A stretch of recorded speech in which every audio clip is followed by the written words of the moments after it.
کہا کہ آپ کا جو پسینہ تھا اس سے خاص خوشبو آتی تھی جو نہ کسی گلاب میں تھی، نہ کسی پھول میں تھی، نہ کسی عطر میں تھی.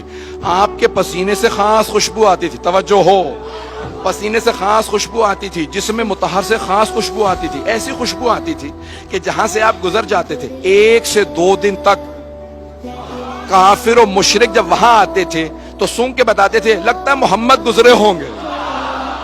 تو دوسرا پوچھتا کیسے معلوم؟ کہ وہ جو خوشبو ان کے بدن سے آتی ہے نا وہ اس جگہ سے آ رہی ہے. اب سمجھ میں آیا یہ حدیث کساء میں جب دونوں شہزادے گھر میں آتے ہیں تو جناب سیدہ سے کیوں کہتے ہیں انی اشم عندک رائحۃ طیبۃ کأنہا رائحۃ جد رسول اللہ. مادر گرامی، آپ کے پاس سے ایسی خوشبو آ رہی ہے جیسے نانا کے بدن سے آتی ہے.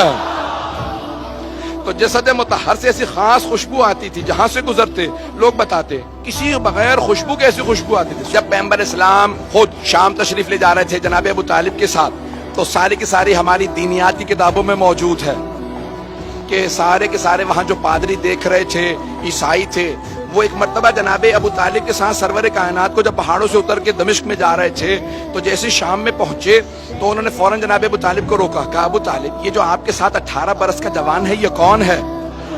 تو ان سب نے کہا یہ میرا بھتیجا. جناب ابو طالب نے ان سب سے کہا یہ میرا بھتیجا محمد مصطفیٰ ہے. تو کہا کہ ہم نے ان میں وہ صفات دیکھی ہیں جو ہماری انجیل میں پائی جاتی ہیں. تو جناب ابو طالب نے کہا تم بتاؤ تمہارے پاس کیا لکھا؟ کہا بھی ہم نے دیکھا جب یہ اتر رہے تھے نا تو درخت ان کے سامنے جھک رہے تھے. توجہ توجہ توجہ. درخت ان کے سامنے جھک رہے تھے. محسوس یہ ہوتا تھا یہ سارے کے سارے پہاڑ ریزہ ریزہ ہو جائیں گے. سب چیزیں ان کے قدموں کے بوسے لے رہی تھی اور یہ ساری کی ساری کائنات سے تسبیح کی آوازیں آ رہی تھی. لگتا ہے یہ وہ جو آخری نبی ہیں وہ یہی ہیں.